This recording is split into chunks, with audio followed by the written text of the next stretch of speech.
It's important that you understand the difference between goal setting and goal getting. They're two different things. Welcome to the Mind Over Money podcast with Jessen.James, the only podcast you need to tune into each week to grow your personal, professional, and financial life. Join entrepreneur, investor, and multi-award-winning international speaker Jessen.James as he shows you how to take control of your mind to create the life, income, and career you deserve. Here's your host, Jessen.James. Home stretch, all right? We're going to crank this up now and really set some intentions for next year.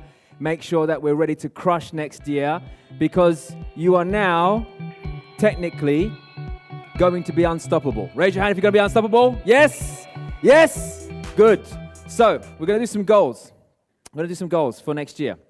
Now, it's very important that you understand the difference between goal getting and goal set. Ooh.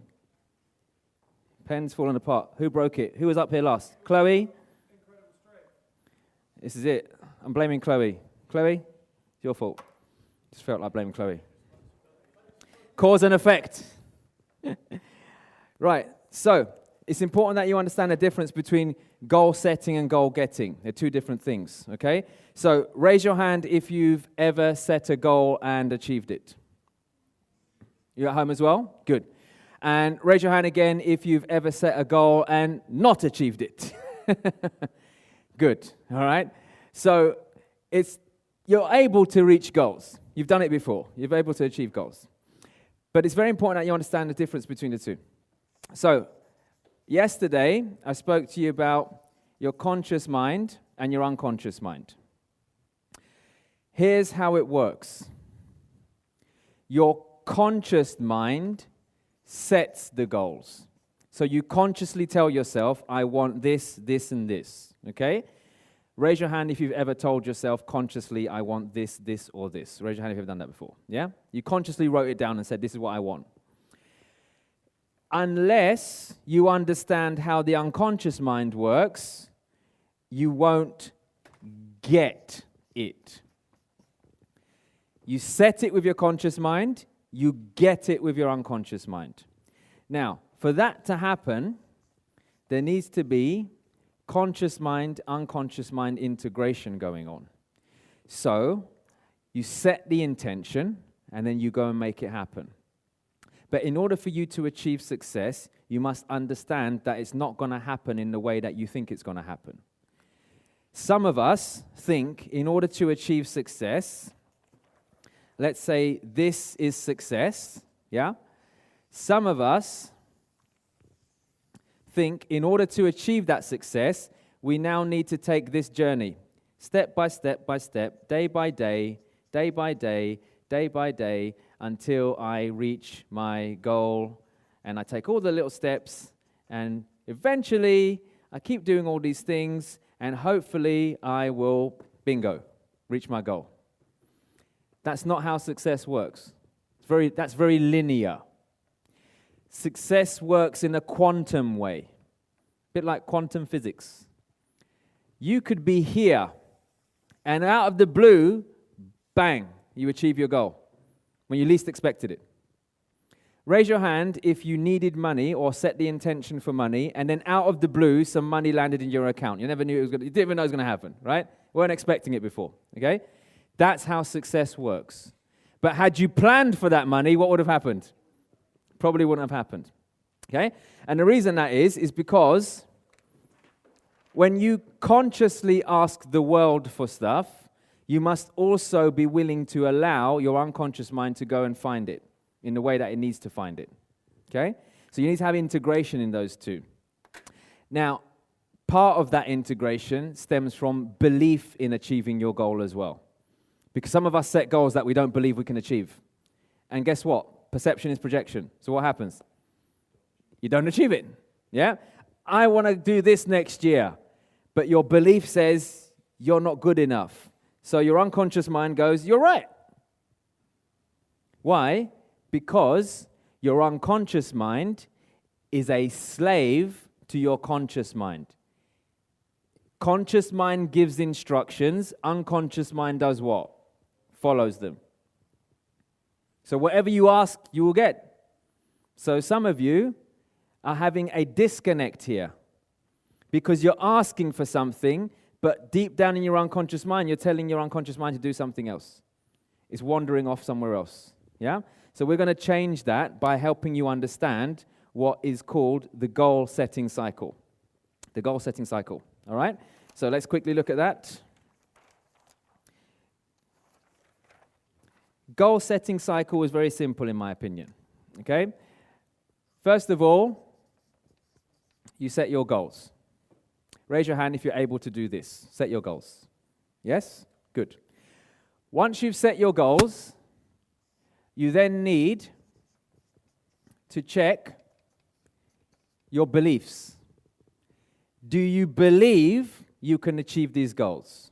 Okay? So you set the goals, and then you ask yourself, do I believe I can achieve them? Now, if the answer is yes, fantastic. We move on to the next stage.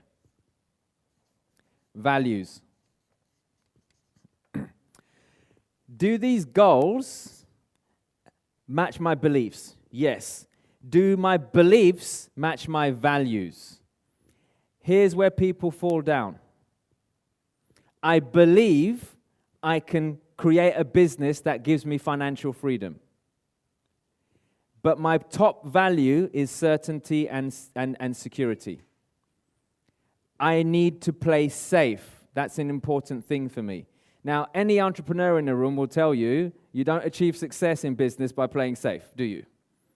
So therefore, you will never achieve your goal because your value of safety is stronger than your value of freedom.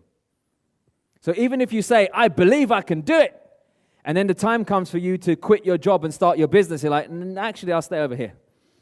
I don't want to quit my job, okay? Because if I quit my job, I won't have any money. Yeah, but you don't understand, Jessen. But you told me you want to be free. I do want to be free. No, you don't, because you're still in your job. Because their value of security is stronger than their value of freedom. So this is where people trip over all the time with their goals. Rajan, this is making sense to you, yeah? Just that in itself will help you realize that this is where you've been failing before, right? So we must make sure your beliefs and your values align. If your beliefs and your values don't align, you will never achieve your goal. So saying, I believe I can be successful, but your value of playing safe is higher than your value of freedom, we have a problem there. It's not going to happen, all right? Now, once you've set the goals, you've checked your beliefs, you've made sure your values align with them, then and only then do we set some actions. We set some actions. What needs to be done in order to achieve those goals? Because this is where people fall down. They don't know the difference between goals and actions. Some people go, right, 2021, that's it. My goal is to go to the gym. Well, going to the gym actually isn't a goal. That's an action. Physically going to a gym is what? It's an action. The goal is, I want to lose 10 pounds. I want to lose 15 pounds or whatever. That's the goal. The action is going to the gym, drinking more water, eating healthily, moving more, whatever it might be. Yeah? So we must set actions. Then, once you set the actions, what do you do with them? You do follow through. However, there's one more step before we follow through. In my system anyway. Check motivation. How motivated are you on a scale of 1 to 10 to do those actions? If it's anything less than 10 out of 10, guess what? You're not going to do it. Which also means what? You'll never achieve your goal.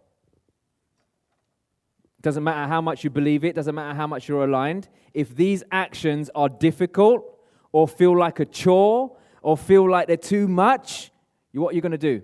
Ditch it. Let me explain why. Because your brain is programmed to take the easy route. That's what your brain is programmed to do. Take the easiest way out. Yeah? That's what your brain looks for. Why? Because it's built in you. It's like literally part of your DNA right back into the caveman era. Guess how did the caveman know to look at a saber-toothed tiger in the face and go, run? It wasn't by trial and error. He didn't send his mate over first and his mate was trying to stroke it and then the saber-toothed tiger ate him. And he went, actually, those are dangerous, let's run from them. No. Physically, your body is designed to keep you safe. So that thing looked scary. They didn't even know what it was. They ran from it. What does that tell you about yourself? Your brain is programmed to keep you what? Safe. So if this is hard, you're not going to want to do it. You're going to want to do what's easy instead, which is like what most of us do.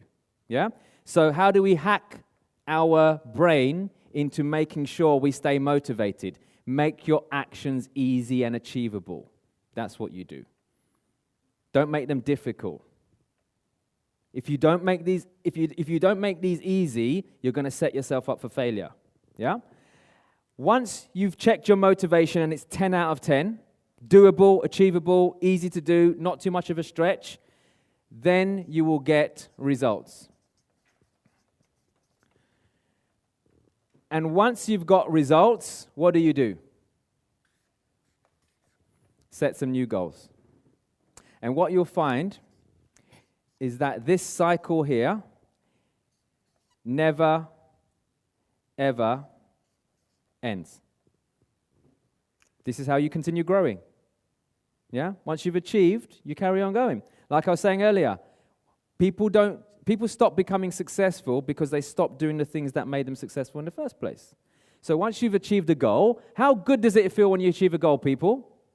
Feels great, right? Feels fantastic. Feels amazing. Yeah? People at home, feels amazing. So once you've achieved it, set some more. You got the results, set some more.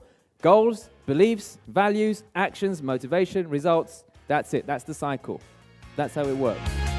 You've been listening to the Mind Over Money podcast with Jess and James. Don't forget to subscribe and follow on all the channels, links in the show notes. Please also leave a review and visit www.Jessen.Team to find more resources on how to create the life you deserve.